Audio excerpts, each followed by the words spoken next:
1946 ജനനം. കേരളത്തിലെ വിവിധ മെഡിക്കൽ കോളേജുകളിൽ പാത്തോളജി വിഭാഗത്തിൽ 4 നൂറ്റാണ്ടിലേറെ സേവനമനുഷ്ഠിച്ച് തൃശൂർ മെഡിക്കൽ കോളേജിൽ പ്രൊഫസറായി പ്രവർത്തിക്കുമ്പോൾ സർവീസിൽ നിന്നും 1998 സ്വയം നിർമ്മിച്ചു. 2000 മുതൽ 2004 വരെ Amrita institute of medical sciences and research സെന്ററിൽ പാത്തോളജി വിഭാഗം പ്രൊഫസറും വകുപ്പ് മേധാവിയുമായി സേവനമനുഷ്ഠിച്ചു.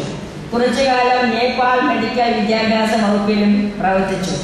Doctor Suvarna Nalapat trust for education and research എന്ന സ്ഥാപനത്തിന്റെ സ്ഥാപകാധ്യക്ഷ.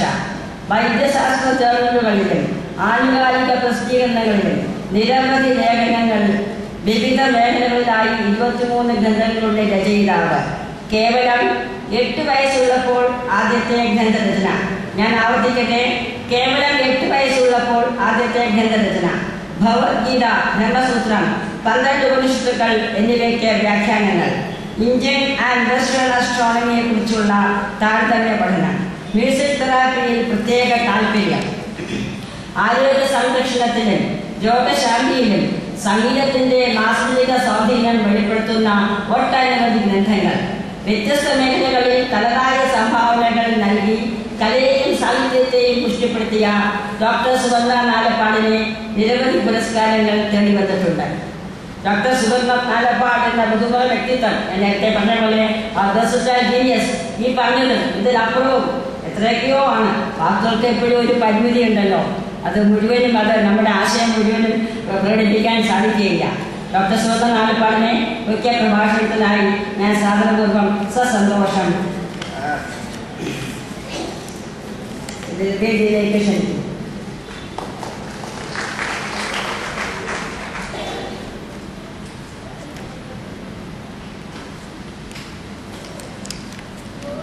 പ്രിയപ്പെട്ടവരെ, ഇന്ന് ഇന്ത്യക്ക് സ്വാതന്ത്ര്യം കിട്ടിയ ഒരു ദിനം.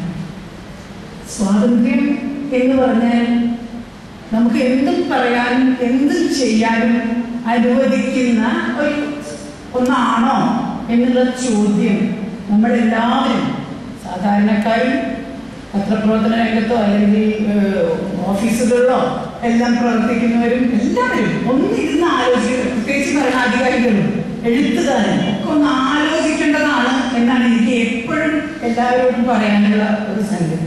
കാരണം എന്ത് ചെയ്യാനുള്ളത് എന്നാൽ അർത്ഥമല്ല സ്വാതന്ത്ര്യത്തിനുള്ളത്.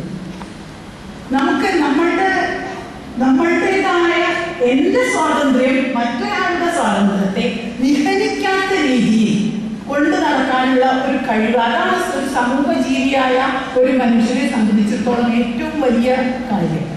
അത് മാത്രമല്ല, അതിൻ്റെ അപ്പുറത്ത് ഞാൻ ചെയ്യുന്ന കാര്യങ്ങൾ, ഞാൻ പറയുന്ന കാര്യങ്ങൾ, ഞാൻ ചിന്തിക്കുന്ന കാര്യങ്ങൾ, മനസ്സാ വാച കർമ്മണ ഉള്ള എൻ്റെ ഓരോ പ്രവൃത്തിയും, ചിന്തയും ഒരു പ്രവൃത്തിയാണ്, വാക്കും ഒരു പ്രവൃത്തിയാണ്.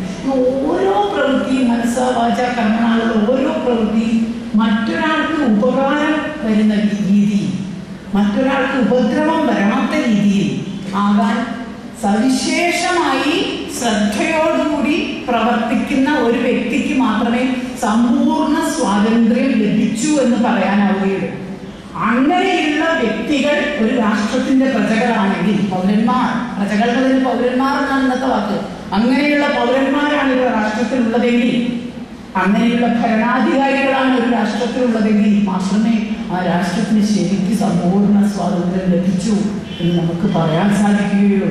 ഇന്ന് ഈ 67ാം സ്വാതന്ത്ര്യ ദിനത്തിൽ ഞാനിത് പറയുമ്പോൾ നിങ്ങൾക്കറിയാം ചുറ്റും നടക്കുന്നത് എന്തൊക്കെയാണ്, ചുറ്റും നടക്കുന്ന മനസാ വാച കർമ്മണ ആളുകൾ ചെയ്യുന്നത് എന്തൊക്കെയാണ്. ദിവസം പത്രത്തിൽ വായിക്കുന്നത് നിങ്ങൾക്കെല്ലാം അറിയാം. ഞാനിത് പറഞ്ഞതിന്റെ പ്രസക്തി എന്താണ്, അത് കൂടുതൽ പറയേണ്ട ആവശ്യമില്ല. എൻ്റെ അമ്മാമൻ, അമ്മയുടെ അമ്മാമൻ ശ്രീ നാലപ്പാട്ട് നാരായണ മേനോൻ പാവങ്ങൾ എന്ന പുസ്തകം, ആ പുസ്തകത്തിന്റെ പേര് പാവങ്ങൾ, പാവങ്ങളായിട്ടുള്ള സാധുക്കളായിട്ടുള്ള വ്യക്തി, എല്ലാവരും നമ്മളെല്ലാവരും പാവങ്ങളാണ് ഒരു വിധത്തിൽ അല്ലെങ്കിൽ മറ്റൊരു വിധത്തിൽ. ആ പാവങ്ങൾ എന്ന പുസ്തകം എഴുതുമ്പോൾ തുടക്കത്തിൽ തന്നെ ഉച്ചർ ഹ്യൂഗോ എന്ന മൂലഗ്രന്ഥകാരന്റെ ഒരു വരി വളരെ കാര്യമായിട്ട് എടുത്തെഴുതിയിട്ടുള്ള ഒരു വരി, സദാചാരവും രാഷ്ട്രഭരണതന്ത്രവും ഒന്നാണ് എന്നറിയുന്ന ഒരു ഭരണാധികാരി വർഗം നിങ്ങൾക്കുണ്ടോ? ഉണ്ടെങ്കിൽ നിങ്ങൾ രക്ഷപ്പെട്ടു എന്നാണ്. ഇത് ഭരണാധികാരി വർഗത്തിന് മാത്രമല്ല കേട്ടോ, നമുക്ക് പൗരന്മാർക്കും ബാധകമാണ്. സദാചാരവും രാഷ്ട്രഭരണതന്ത്രവും ഒന്നാണ്. അതല്ല എന്ന് വിചാരിക്കുന്ന പ്രജകളും അല്ലെങ്കിൽ പൗരന്മാരും അതല്ല എന്ന് ഉറപ്പിച്ച് പറയുന്ന ഭരണാധികാരി വൃന്ദവും ഉള്ള കാലത്തോളം ഒരു രാഷ്ട്രത്തിനും ഒരു ലോകരാഷ്ട്രത്തിനും ഒരു കാലത്തും സ്വാതന്ത്ര്യം കിട്ടിയിട്ടില്ല, കിട്ടുകയുമില്ല. പൊളിറ്റിക്കൽ ഫ്രീഡം മാത്രമല്ല അത്. സ്വാതന്ത്ര്യം എന്ന് പറയുന്നത് സർവ്വജീവജാലങ്ങൾക്കും, മനുഷ്യൻ എന്ന സഹജീവി മാത്രമല്ല, സർവ്വജീവജാലങ്ങളും, ഈ പ്രകൃതിയിലെ പുഴു, പുല്ല്, മൃഗം അടക്കം എല്ലാ ജീവജാലങ്ങൾക്കും സദാ സുഖം വരട്ടെ എന്ന് മനസ്സാ വാച കർമ്മണ സദാചാരപരമായിട്ട് ജീവിതം നയിക്കുന്ന രാഷ്ട്രഭരണതന്ത്രം അറിയുന്ന പ്രജകളും ജനങ്ങളും ഭരണാധികാരികളും ഉള്ളപ്പോൾ മാത്രമേ, അവരങ്ങനെ ചിന്തിക്കാനും പറയാനും പ്രവർത്തിക്കാനും തുടങ്ങുമ്പോൾ മാത്രമേ ഒരു രാഷ്ട്രത്തിന് അല്ലെങ്കിൽ ലോകത്തിന് മുഴുവൻ ഈ എല്ലാ വ്യക്തികൾക്കും സ്വാതന്ത്ര്യം കിട്ടിയെന്ന് നമുക്ക് പറയാൻ സാധിക്കുകയുള്ളൂ. ഇതാണ് യഥാർത്ഥ സ്വാതന്ത്ര്യം. ഇങ്ങനെ ഒരു ദീർഘവീക്ഷണത്തോടുകൂടി പ്രവർത്തിച്ച ഒരു വ്യക്തിയായിരുന്നു നമ്മുടെ രാഷ്ട്രപിതാവ്. ലോകമേ തറവാട് എന്ന് പറഞ്ഞ രാഷ്ട്രപിതാവ് ഗാന്ധി ഇങ്ങനത്തെ ഒരു മിഷനോടുകൂടി സമ്പൂർണ്ണമായ അർത്ഥത്തിൽ സ്വാതന്ത്ര്യത്തിനെ കണ്ട വ്യക്തിയാണ്. പക്ഷേ അദ്ദേഹത്തിനെ കുറിച്ച് നമുക്കറിയാം ആരൊക്കെ എന്തൊക്കെ പറയുന്നത്. അതുകൊണ്ട് ആ കാര്യത്തിലേക്ക് ഞാൻ കടക്കുന്നില്ല. അതറിഞ്ഞത് കൊണ്ടാണ് ഇതുപോലൊരു വ്യക്തി ഈ ഭൂമിയിൽ കൂടെ നടന്നുവെന്ന് ഇനി വരുന്ന തലമുറ വിശ്വസിക്കില്ല എന്ന് ഐൻസ്റ്റൈൻ പറഞ്ഞത്. അങ്ങനെയുള്ള ദീർഘവീക്ഷണമുള്ള ഒരു മഹാനായ വ്യക്തിയായിരുന്നു. മൂല്യബോധം വേണം മനുഷ്യന്, മൂല്യബോധം വേണം, സദാചാരം വേണം, സംയമനം വേണം. ഇതൊക്കെ ജനങ്ങൾക്കും വേണം, ഭരിക്കുന്നവർക്കും വേണം. ഇങ്ങനെ നോക്കുമ്പോൾ നമ്മുടെ ഐഡന്റിറ്റി എന്താണെന്ന് സ്വാതന്ത്ര്യത്തിലൊന്ന് ആലോചിച്ച് നോക്കും. നമ്മുടെ ഫസ്റ്റ് ഐഡന്റിറ്റി എന്താണ്? എല്ലാവരും പറയും നമ്മുടെ ഫസ്റ്റ് ഐഡന്റിറ്റി എന്താ? ആരെങ്കിലും എടുത്ത് ചോദിച്ചാൽ ആരും പറയും ഞാൻ ഡോക്ടറാണ്, ഞാൻ എഞ്ചിനീയറാണ്, ഞാൻ ഇന്ന സ്ഥലത്ത് അഡ്മിനിസ്ട്രേറ്ററാണ്, ഇതാണെന്നൊക്കെ അല്ലേ. പിന്നെ പറയും ഞാൻ എൻ്റെ തറവാട്ടിൽ ഇന്ന ആളാണ്, മറ്റൊരാണ്, മനസ്സിലാണ്, കുറേ തറവാട്ടമെന്നോ പറയും. അത് കഴിഞ്ഞാൽ കുറേ ബിരുദങ്ങളുടെ പേര് പറയും, കുറേ സമ്പാദിച്ച് കൂട്ടിയ ഏർണിങ്സിൻ്റെ കഥകൾ പറയും. ഇതൊക്കെയാണ് ആളുകളുടെ ഐഡന്റിറ്റി. എനിക്ക് ഇത്ര കാറുണ്ട്, ഇത്ര ലക്ഷറി ഉണ്ട്, ഇത്ര ഇടതുണ്ട്. ഇതൊന്നും ശരിയായ ഐഡന്റിറ്റി അല്ല. ഞാൻ ഇന്ന മതത്തിൽപ്പെട്ടവനാണ്, ഞാൻ ഇന്ന കാസ്റ്റിൽപ്പെട്ടവനാണ്, ഞാൻ ഇന്ന പൊളിറ്റിക്കൽ ഗ്രൂപ്പിൽപ്പെട്ടവനാണ് എന്ന് പറയും കുറേ ആൾക്കാർ. അതൊന്നും ശരിയായ ഐഡന്റിറ്റി അല്ല. പിന്നെ നിങ്ങളുടെ ഐഡന്റിറ്റി എന്താണ്? ഇതൊന്നുമല്ല നിങ്ങളുടെ പ്രാഥമികമായ ഐഡന്റിറ്റി. ഫസ്റ്റ് ഐഡന്റിറ്റി ഞാനൊരു ജീവാത്മാവാണ് എന്നുള്ളത്. ജീവാത്മാവ് എന്ന് പറയുമ്പോൾ ഒരു ജീവനാണ് എന്നുള്ളതാണ് ഫസ്റ്റ് ഐഡന്റിറ്റി. ജീവനാണ് നിങ്ങളുടെ ഫസ്റ്റ് ഐഡന്റിറ്റി. ആ ജീവൻ എന്നുള്ള ഗണത്തിലാണ് ഞാൻ നേരത്തെ പറഞ്ഞ പുല്ലും പൂവും പുഴുവും. ഒരു വൈറസ് അടക്കം ഒരു ജീവനാണ്. നമ്മുടെ സഹജീവികളാണ് അവർ മുഴുവൻ എന്നുള്ള ലോകമേ തറവാട് എന്നുള്ള അത് വരുന്നത് ആ ജീവാത്മാവ് എന്നുള്ള ഗണത്തിൽ നമ്മളെ ഐഡന്റിഫൈ നമ്മൾ ചെയ്യുമ്പോഴാണ് നമ്മുടെ അൾട്ടിമേറ്റ് എയിം ആ ജീവാത്മാവായിട്ട് ഉയർന്നിട്ട് ഈ ലോകത്തെ മുഴുവൻ, ഈ പ്രപഞ്ചത്തെ മുഴുവൻ ഞാനായി കണ്ടുകൊണ്ട് സ്നേഹിക്കാൻ തുടങ്ങുമ്പോഴാണ് നമ്മുടെ ഫസ്റ്റ് ഐഡന്റിറ്റി. അതാണ് എൻ്റെ ഐഡന്റിറ്റി എന്ന് പറയാൻ ധൈര്യം ഉണ്ടാകുന്നത്. അതറിയണം നമുക്ക്. അതാണ് നമ്മുടെ ഫസ്റ്റ് ഫിലോസഫി. ദ സെക്കൻഡ്, ആ ജീവാത്മാക്കളുടെ ഇടയിൽ ഞാനൊരു മനുഷ്യാത്മാവാണ്. അനവധി ജീവജാലങ്ങൾക്കിടയിൽ ഒരു മനുഷ്യാത്മാവായിട്ടാണ് ഞാൻ ജനിച്ചത്. അതുകൊണ്ട് ഒരു മനുഷ്യൻ പാലിക്കേണ്ടതായ മനുഷ്യധർമ്മങ്ങളെല്ലാം പാലിച്ച് ഈ മനുഷ്യ സമൂഹത്തിലെ മറ്റ് ജീവാത്മാക്കൾക്ക് കൂടി സുഖം വരുത്തുന്ന രീതിയിൽ പ്രവർത്തിക്കേണ്ടത് പ്രജ്ഞയുള്ള ഒരു മനുഷ്യൻ എന്ന നിലയിൽ എൻ്റെ ഡ്യൂട്ടിയാണ്, എൻ്റെ ധർമ്മമാണ് എന്ന് മനസ്സിലാക്കുമ്പോഴാണ് മനുഷ്യൻ ഒരു മനുഷ്യാത്മാവിൻ്റെ ലെവലിലേക്ക് ഉയരുന്നത്. അല്ലെങ്കിൽ അവർ വെറും ബയോളജിക്കൽ ലെവലിൽ ഒരു ആനിമൽ മാത്രമാണ് അല്ലേ. ബയോളജിക്കലായിട്ടുള്ള സുഖങ്ങൾക്ക് വേണ്ടി സെക്സ്, പണം, കുറേ ഇതൊക്കെ എല്ലാവരും അധികാരം ആനിമൽസിനുണ്ട്. അവർ ചില ടെറിറ്ററി പിടിച്ചെടുക്കുക, ചില അധികാര സീമകളുടെ ഉള്ളിൽ പ്രവർത്തിക്കുക. അതൊക്കെ ആനിമൽസിൻ്റെ ബയോളജിക്കൽ ബിഹേവിയറിൽ പെട്ടതാണ്. പക്ഷേ ഈ സംഗതി ഇവൻ മൃഗങ്ങൾക്കുണ്ട് സമൂഹത്തിന്, അവരുടെ സമൂഹത്തിനെ രക്ഷിക്കാൻ വരുന്നത്. പക്ഷെ പ്രജ്ഞയോടുകൂടി ലോകത്തെ മുഴുവൻ ഒന്നായി കാണുന്ന, പ്രപഞ്ചത്തെ മുഴുവൻ ഒന്നായി കാണുന്ന ആ പ്രജ്ഞ, ആ ലോകസമസ്ത സുഖിനോഭവന്തു എന്നുള്ള പ്രജ്ഞ മനുഷ്യാത്മാവിന് മാത്രമേ ഉദിക്കുന്നുള്ളൂ. അതുകൊണ്ടാണ് ആ മനുഷ്യാത്മാവിന് മറ്റുള്ള ജീവാത്മാക്കളിൽ നിന്നൊരു വ്യത്യസ്തത പറഞ്ഞ മാനവികതയുടെ സന്ദേശമാണ് നമ്മുടെ രണ്ടാമത്തെ ഐഡന്റിറ്റി. സോ ഫസ്റ്റ് ജീവാത്മാ, സെക്കൻഡ് ആയ മനുഷ്യാത്മാ, ഞാനൊരു മനുഷ്യാത്മാവാണ്. മൂന്നാമത്തെ എന്താ?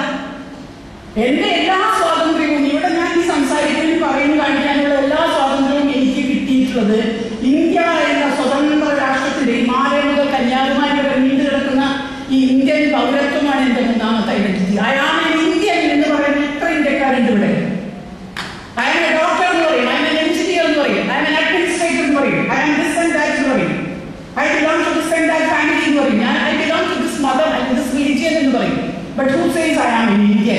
That is my third identity. I am an Indian. ഈ ഭാരതത്തിലെ പൗരനാണ് ഞാൻ. ഈ ഭാരതത്തിന് എല്ലാം നന്മ വരണം എന്നുള്ള സന്ദേശത്തോടു കൂടി ജീവിച്ച് ആ നന്മയെ പ്രപഞ്ചത്തിലേക്ക് മുഴുവൻ വ്യാപിപ്പിച്ചെടുക്കുന്ന രീതിയിലുള്ള ഭാരതീയമായ ഒരു തനിമയോടുകൂടിയ ഒരു ഇന്ത്യൻനെസ്, അതാണ് മൂന്നാമത്തെ ഒരു പൗരന്റെ തനിമ, ഇന്ത്യൻ പൗരന്റെ തനിമ. നാലാമത്തെയോ, നമ്മൾക്ക് മാതൃഭാഷയായിട്ട് മലയാളം സംസാരിക്കുന്നവരായതുകൊണ്ട് അങ്ങനെ മലയാളി ഇന്ത്യൻ. മാതൃഭാഷ മലയാളമായതുകൊണ്ട് മറ്റു ഭാഷകൾ അറിഞ്ഞുകൂടാൻ അർത്ഥമില്ല. ഒരാൾക്ക് മൾട്ടിപ്പിൾ ലാംഗ്വേജസ് അറിയാം. മൾട്ടി ലിംഗ്വാലിറ്റീസ് നമ്മുടെ ന്യൂറോണൽ ചാനൽസിനെ വളരെയധികം ശക്തമാക്കും. എന്നെ സംബന്ധിച്ചിടത്തോളം 4-5 ഭാഷകൾ അത്യാവശ്യം അറിയാം. പക്ഷേ Malayalam is my mother tongue. So ഒരു മലയാളിയായ ഇന്ത്യ, ഈ 4 ഐഡന്റിറ്റിക്ക് അപ്പുറത്തുള്ള ഐഡന്റിറ്റികളല്ല, ഞാൻ നേരത്തെ പറഞ്ഞ ഐഡന്റിറ്റികൾ എല്ലാം താഴ്ന്ന ഹ്യൂമൻ കൺസ്ട്രക്ട്സ് എന്ന് വിളിക്കാവുന്ന താഴ്ന്ന തരം ഐഡന്റിറ്റികളാണ്. ഇങ്ങനെ ഇത് ഞാൻ ഇത്രയും പറയാൻ കാരണം പലതരം താഴ്ന്ന ഐഡന്റിറ്റികൾക്ക് വേണ്ടിയാണ് ഈ കാണുന്ന ചുറ്റുപാടുമുള്ള. എനിക്ക് സ്വാതന്ത്ര്യം കിട്ടിയിട്ട് എനിക്ക് 1 വയസ്സ് 3 മാസം ഉള്ളപ്പോഴാണ് എനിക്ക് സ്വാതന്ത്ര്യം കിട്ടുന്നത്. അപ്പൊ ഇന്ത്യ 67ാമത്തെ സ്വാതന്ത്ര്യം ആഘോഷിക്കുമ്പോൾ ഞാൻ 68ാമത്തെ പിറന്നാളാണ് ഇതിന്റെ. അപ്പൊ ഞാനിത് പറയുന്നത് ഈ 68 കൊല്ലവും നല്ലവണ്ണം നിരീക്ഷിച്ച് തന്നെ പറയണേ. എവിടേക്കാണ് നമ്മൾ പോകുന്നത് കണ്ട് അറിഞ്ഞ് പഠിച്ച് തന്നെ ഞാൻ പറയുന്നത്. പല കാര്യങ്ങൾക്ക് വേണ്ടി, സ്വാർത്ഥമോഹങ്ങൾക്ക് വേണ്ടി, അധികാര പദ്ധതികൾക്ക് വേണ്ടി, പണത്തിന് വേണ്ടി, മറ്റു പല ആവശ്യമില്ലാത്ത കാര്യങ്ങൾക്ക് വേണ്ടി മനുഷ്യർ പരസ്പരം കലഹിക്കുക, പരസ്പരം ചളി വാരി വയ്ക്കുക. ഇതിൻ്റെ ഇടയിൽ ഇതിലൊക്കെ മറന്നു പോകുന്ന ഒരു കാര്യമുണ്ട്. ഞാൻ ജീവിക്കുന്ന ഇന്ത്യയിലെ ഇന്ത്യക്ക് വേണ്ടി ഞാൻ എന്ത് ചെയ്തു എന്നത്, ഇന്ത്യ എനിക്ക് വേണ്ടി എന്ത് ചെയ്തു എന്ന് എല്ലാവരും ചോദിക്കും. പക്ഷെ ഞാൻ ഇന്ത്യക്ക് വേണ്ടി എന്ത് ചെയ്തു എന്ന് എത്ര പേര് ചോദിക്കുന്നുണ്ട്. അവിടെ ഞാൻ പറഞ്ഞത് ധർമ്മം വിസ്മരിച്ചിട്ടാണ് നമ്മൾ എല്ലാവരും ജീവിക്കുന്നത്. ഈ കാര്യം ഇത് ഓർക്കാതെ ഒരു സ്വാതന്ത്ര്യവും കടന്നു പോയിക്കൂടാ എന്ന് എനിക്ക് നിർബന്ധം തോന്നാണ്. ഞാൻ എവിടെയൊക്കെ പോകുമ്പോഴും ഇത് പറയാറുള്ളത്. ആ കാര്യം ആദ്യം പറഞ്ഞു മാത്രം. പിന്നെ ഇവിടെ കഴിയ സ്ത്രീകളുടെ ഒരു കൂട്ടായ്മയാണ്. നേരത്തെ പറഞ്ഞ പോലെ ജീവാത്മാവിന് ആൺപെൺ ഭേദമില്ല. ജീവാത്മാവിനെ ലിംഗഭേദം ഇല്ലാത്തതാണ് ഈ ആത്മാവ്. ആണും പെണ്ണും ഉൾക്കൊണ്ടതാണ് ജീവൻ. അതുകൊണ്ട് എന്നെ സംബന്ധിച്ചിടത്തോളം സ്ത്രീ പുരുഷൻ എന്നുള്ള ഒരു ഭേദം ഇവൻ മനുഷ്യാത്മാവിന് മതിയില്ലല്ലോ. ജീവാത്മാവിന് മനുഷ്യാത്മാവിന്, ആത്മാവിന് ലിംഗഭേദമില്ല. അപ്പൊ സ്ത്രീയുടെ ബുദ്ധി മനുഷ്യന്റെ പുരുഷന്റെ ബുദ്ധി രണ്ടാണെന്ന് എനിക്കിന്ന് വരെ തോന്നിയിട്ടില്ല. സ്ത്രീക്ക് ബുദ്ധി ഉണ്ടായിക്കൂടാന്ന് എനിക്ക് തോന്നിയിട്ടില്ല. ഞാൻ അങ്ങനെ അല്ലാത്തതുകൊണ്ടായിരിക്കാം എനിക്ക് പ്രശ്നമില്ലാത്തൊരു വ്യക്തിയെ ആണായാലും പെണ്ണായാലും എനിക്ക് ബഹുമാനിക്കാനും സഹിക്കുക. അത് വേറൊരു പ്രശ്നം. പ്രജ്ഞ വേണം. ആ മനുഷ്യ പ്രജ്ഞ, ഉത്തമമായ ബുദ്ധി, പ്രജ്ഞ എന്നുള്ള ലക്ഷണം അത് ആത്മാവിന്റെ ലക്ഷണമാണ്. അതൊരു ലിംഗത്തിന്റെ ലക്ഷണമല്ല. ആൺ പെൺ വേഗം അതിലില്ല. അപ്പൊ ഇത് ജീവകാരുണ്യ പ്രവർത്തനങ്ങൾക്ക് വേണ്ടി സ്ത്രീകളുടെ ഒരു കൂട്ടായ്മ നടക്കുകയാണ്. അത് ഈ ദാനം, ധർമ്മം മുതലായ വാക്കുകളൊക്കെ ഉണ്ടാകുന്നതിന് നമ്മൾ സഹജീവികളെ സ്നേഹിക്കാൻ തുടങ്ങുമ്പോഴേ ഉള്ളൂ, അല്ലേ? മനുഷ്യന്മാരാകുന്ന സഹജീവികളെ സ്നേഹിക്കാൻ തുടങ്ങുമ്പോൾ അതിന് ചില ദാനധർമ്മങ്ങളുണ്ട്. മൃഗങ്ങളെ സ്നേഹിക്കാൻ തുടങ്ങുമ്പോൾ, പക്ഷികളെ സ്നേഹിക്കാൻ തുടങ്ങുമ്പോൾ, ചെടികളെ സ്നേഹിക്കാൻ തുടങ്ങുമ്പോൾ, കാടിനെ സ്നേഹിക്കാൻ തുടങ്ങുമ്പോൾ നമ്മളതിനെ എൻവയൺമെന്റൽ ആയിട്ടുള്ള ഒരു ഇക്കോളജിക്കൽ ആയിട്ടുള്ള ഒരു സ്നേഹബന്ധം നമ്മൾ ഈ പ്രപഞ്ചത്തോട് മുഴുവൻ നമ്മൾ ഡെവലപ്പ് ചെയ്യും. അപ്പം മാത്രമേ നമ്മളുടെ ദാനധർമ്മം വികസിച്ച് വികസിച്ച് വികസനമായി പ്രപഞ്ചത്തോളം വളരുന്നുള്ളൂ. ആ വളർച്ചയാണ് നമ്മുടെ വളർച്ച എന്ന് പറയുന്നത്. അതിലെ ഒരു പങ്ക് വഹിക്കുകയാണ് ഇവരിപ്പോൾ ചെയ്യുന്നത്. അതുകൊണ്ട് ഈ ഒരു ചടങ്ങിൽ പങ്കെടുക്കുമ്പോൾ ഞാൻ ഈ ചിന്തകൾ, ഈ സ്വാതന്ത്ര്യത്തിൻ്റെ ചിന്തകൾ നിങ്ങളുമായി ഒന്ന് പങ്കുവെച്ചു എന്ന് മാത്രം. വലിയൊരു പ്രസംഗമൊന്നും ചെയ്യാനുള്ള അവസരമല്ല ഇത്. കാരണം 1 അവറിനുള്ളിൽ ആണ് നമ്മളെല്ലാ ഫംഗ്ഷനും കൂടി ചുരുക്കി വെച്ചിരിക്കുന്നത്. അപ്പോൾ സാധാരണ രീതിയിൽ ഒരു വലിയ നെടുവെടുക്കൻ പ്രസംഗമൊന്നും ഞാൻ ഉദ്ദേശിച്ചിട്ടില്ല. ഇവിടെ ഒരു കുട്ടിയോട് ചോദിച്ചു, കുറെ കാലമായി ഇങ്ങനെ കാണണമെന്ന് ആഗ്രഹിക്കുന്നു നല്ലോണം പ്രസംഗം. ഞാൻ ഇന്ന് എൻ്റെ കയ്യിൽ നിന്ന് അങ്ങനെ വലിയൊരു പ്രസംഗമൊന്നും എക്സ്പെക്ട് ചെയ്യേണ്ട. 10-15 മിനിറ്റിനുള്ളിൽ ഞാൻ കുറച്ച് thoughts I am sharing with you on this particular day about സ്വാതന്ത്ര്യം, about freedom. What is the freedom of expression? What do you mean by freedom? Why it is there? Because we are people of one united nation. നമ്മൾ കഷ്ണമായിരുന്ന മലയാളി, തമിഴൻ, തെലുങ്കൻ അല്ലെങ്കിൽ മറ്റ് പല ഭാഷകളുള്ള ഇന്ത്യയിൽ ഞങ്ങളൊക്കെ വേറെ വേറെ നിന്നാൽ, ഞങ്ങളൊക്കെ വേറെ വേറെ കാസ്റ്റ്, വേറെ വേറെ റിലീജിയനിൽ നിന്ന് ഈ ഫ്രീഡം ഇല്ല. പിന്നെ then it becomes only വഴക്കും വക്കാനും യുദ്ധവുമാണ്. പിന്നെ രാജ്യത്തിന്റെ ഡെവലപ്മെന്റ് ഇല്ല. സോ ഫസ്റ്റ് നമ്മൾക്ക് ചെയ്യേണ്ടത് നമ്മുടെ ഐഡന്റിറ്റീനെ നമ്മൾ ആദ്യം മനസ്സിലാക്കുക. വലിയ ഐഡന്റിറ്റി എന്താണ്, ചെറിയ ഐഡന്റിറ്റി എന്താണ്. അതുകൊണ്ട് തന്നെ ഞാൻ എന്നെക്കുറിച്ച് പറഞ്ഞ പോലെ കഴിയുന്നതിന് എൻ്റെ ആത്മകഥയിൽ ഞാൻ ഒരു വാക്ക് പോലും എൻ്റെ ഔദ്യോഗിക ജീവിതത്തെക്കുറിച്ച് പറഞ്ഞിട്ടില്ല. ഞാനൊരു ഡോക്ടറാണെന്നോ ആ ഡോക്ടറുടെ വേദിയിൽ ഞാൻ എന്തൊക്കെ ചെയ്തു ഒരു അക്ഷരം ഞാൻ പറയാത്തതുകൊണ്ട് കൃത്യമായിട്ടുള്ള ആശാമേനോനെ അറിയാലോ. ആശാമേനോൻ അത് എഴുതി. ഇതിലൊരു പോരായ്മ ഞാൻ കണ്ടത്, ഒരു പത്തോളജിസ്റ്റ് ഒരു ഡോക്ടർ എന്നുള്ള നിലയിൽ നിങ്ങളുടെ കാര്യങ്ങളൊന്നും നിങ്ങൾ പറഞ്ഞില്ല ഈ ആത്മകഥയിൽ. അതെനിക്ക് തോന്നി അത് ഞാൻ പറയേണ്ടത് നല്ലതാണ്. കാരണം അത് എൻ്റെ ഡ്യൂട്ടിയായിരുന്നു. As an official, as a government official, as a doctor ആ ഹോസ്പിറ്റലിലെ പേഷ്യൻസിന് വേണ്ടി ഞാൻ ചെയ്ത കാര്യങ്ങളാണ് ആ ലൂക്കീമിയ റിസർച്ചും അനീമിയ റിസർച്ചും. അതിനുവേണ്ടി മാൽന്യൂട്രീഷൻ ഉണ്ടാവാതിരിക്കാൻ എങ്ങനെ നമ്മൾ ഒരു ആരോഗ്യ ഗ്രാമത്തെ ദത്തെടുക്കണം എന്നുള്ളതും വാല്യൂ ബേസ്ഡ് എഡ്യൂക്കേഷനും മ്യൂസിക് തെറാപ്പിയും everything came out of that.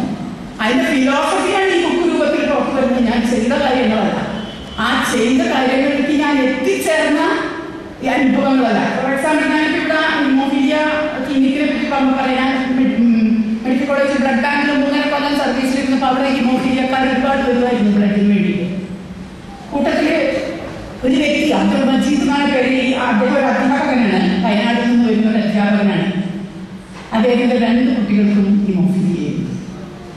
ഒരു കുട്ടിക്ക് ബ്ലഡ് കൊടുത്തു കഴിയുമ്പോഴേക്കും പിന്നത്തെ ആഴ്ച മറ്റേ കുട്ടിക്ക് ബ്ലഡ് കൊടുക്കാനാവും. അങ്ങനെ ഓൾമോസ്റ്റ് 100-150 കുപ്പി ബ്ലഡ് ഈ 2 കുട്ടികൾക്കുമായിട്ട് അദ്ദേഹം കയറ്റി കഴിഞ്ഞപ്പോഴേക്കും കാണുന്നവർ ഇയാളെ കാണുമ്പോഴൊക്കെ ഓടാൻ തുടങ്ങി. ഇതാ ബ്ലഡ് ചോദിക്കാൻ പറ്റുമെന്ന് പറഞ്ഞിട്ട് ആരും കൊടുക്കാണ്ടേ തുടങ്ങി. അപ്പൊ നമ്മളൊന്നും അറിയില്ല. അപ്പൊ ഒരു ദിവസം ഞങ്ങൾക്ക് കോളേജിൽ ബ്ലഡ് ഡോണേഴ്സ് ഫോറം എന്ന് പ്രവർത്തിക്കുന്നുണ്ട്. ഞാൻ അതിന്റെ പ്രസിഡന്റ് ആയിരുന്നു മെഡിക്കൽ കോളേജ് യൂണിറ്റിന്റെ. ഇദ്ദേഹത്തിന്റെ ഒരു കത്ത് ഗുരു നിത്യ ചൈതന്യം എനിക്ക് അയച്ചു കൊടുത്തു. ഞാൻ ഈ സാധനം എവിടെയോ എഴുതിയൊക്കെ പറഞ്ഞിട്ടില്ല. ഞാനിപ്പോൾ നിങ്ങളോട് പറഞ്ഞപ്പോൾ ഈ ഹിമോഫീലിയ യൂണിറ്റ് കണ്ടതുകൊണ്ട് പറയുന്നത്. Otherwise, I would not have said this in public. ഞാൻ പറയാറില്ല. only the philosophy is me, not the things that I did. ഈ മനുഷ്യൻ ഗുരു നിത്യ ചൈതന്യം എനിക്കൊരു ലെറ്റർ എഴുതി. ഞാൻ സൂയിസൈഡ് ചെയ്യാൻ പോവുകയാണ്, എനിക്ക് ഒരു ബുദ്ധിയില്ല. ഈ കുട്ടികളെ ബ്ലഡ് കൊടുക്കാൻ നിർത്തിയില്ല, എന്നെ കണ്ട ആളുകൾ ഒഴിച്ച് പോവുകയാണ്. അപ്പോൾ നിത്യചൈതന്യം എഴുതി അദ്ദേഹത്തിലൊക്കെ അതായിട്ടില്ല, ഞാനൊരാളുടെ അടുത്തേക്ക് അയക്കാം എന്ന് പറഞ്ഞൊരു കത്തുന്നുണ്ട് എൻ്റെ അടുത്തേക്ക്. എനിക്ക് സ്പെഷ്യലായിട്ടൊരു കത്തോട് വെച്ചിരുന്നു. ഇദ്ദേഹത്തിനെ സൂയിസൈഡിൽ നിന്ന് ആത്മഹത്യയിൽ നിന്ന് നിങ്ങൾക്ക് സംരക്ഷിക്കാൻ സാധിക്കുമെങ്കിൽ എന്തെങ്കിലും ഒന്ന് ചെയ്യണമെന്നുണ്ട്. സോ ഞാൻ അദ്ദേഹത്തിനോട് പറഞ്ഞു, നിങ്ങൾ വരുന്ന ഇടത്തിന് എന്നാണ് നിങ്ങൾ വരുന്നത് 3 days മുമ്പ് എൻ്റെ പേഴ്സണൽ നെയിമിൽ, ബ്ലഡ് ബാങ്കിലേക്കല്ല, എൻ്റെ പേഴ്സണൽ നെയിമിൽ നിങ്ങളൊരു കാർഡ് എഴുതിയിട്ടാണ് ഈ കേരള ബ്ലഡ് ഡോണേഴ്സ് ഫോറത്തിൻ്റെ ഇതിൽ ഞാൻ നിങ്ങൾക്കുള്ള ബ്ലഡ് ഇവിടെ അറേഞ്ച് ചെയ്ത് വെച്ചിരിക്കും, നിങ്ങൾ ജസ്റ്റ് വരിക, ഇത് കയറ്റി വെക്കുക എന്ന് പറഞ്ഞു. അങ്ങനെ ഈശ്വരകാരുണ്യം കൊണ്ട് ഒരു മനുഷ്യനെങ്കിലും, ഇത് പല ഹിസ്റ്ററീസ് ഉണ്ട്, ഞാൻ ഒന്ന് പറഞ്ഞ ആ ഒരു മനുഷ്യനെങ്കിലും നമുക്ക് രക്ഷിക്കാൻ സാധിക്കുക എന്നുള്ളത് ഒരു ഡ്യൂട്ടി കോൺഷ്യസ്നെസ് ഉള്ള മനുഷ്യനെ സംബന്ധിച്ചിടത്തോളം വളരെ സന്തോഷമുള്ള കാര്യമാണ്. ഒരു ഡോക്ടർ എന്നുള്ള നിലയിൽ ചെയ്ത എല്ലാ കാര്യങ്ങളും പറയാനല്ല ഞാൻ ഇടുന്നത്. പക്ഷെ ഇങ്ങനെയുള്ള ജീവകാരുണ്യ പ്രവർത്തനങ്ങൾ, മറ്റുള്ളവർക്ക് സുഖം വരുന്ന, മറ്റുള്ളവർക്ക് സുഖം വരുത്തുന്നതും മറ്റുള്ളവരുടെ ദുഃഖം ശമിപ്പിക്കുന്നതുമായ കാര്യങ്ങൾ ചെയ്യുന്ന ഒരു സംഘടന. ആ സംഘടനയ്ക്ക് തീർച്ചയായും എല്ലാ ഭാഗങ്ങളും ഞാൻ നേരുന്നു. ഈ ഫംഗ്ഷന്, ഈ ചടങ്ങിന് എന്നെ ക്ഷണിച്ചതിന് ഇതിൻ്റെ ഭാരവാഹികളോട് എല്ലാവരോടും നന്ദി പറയുന്നു. നന്ദി, നമസ്കാരം.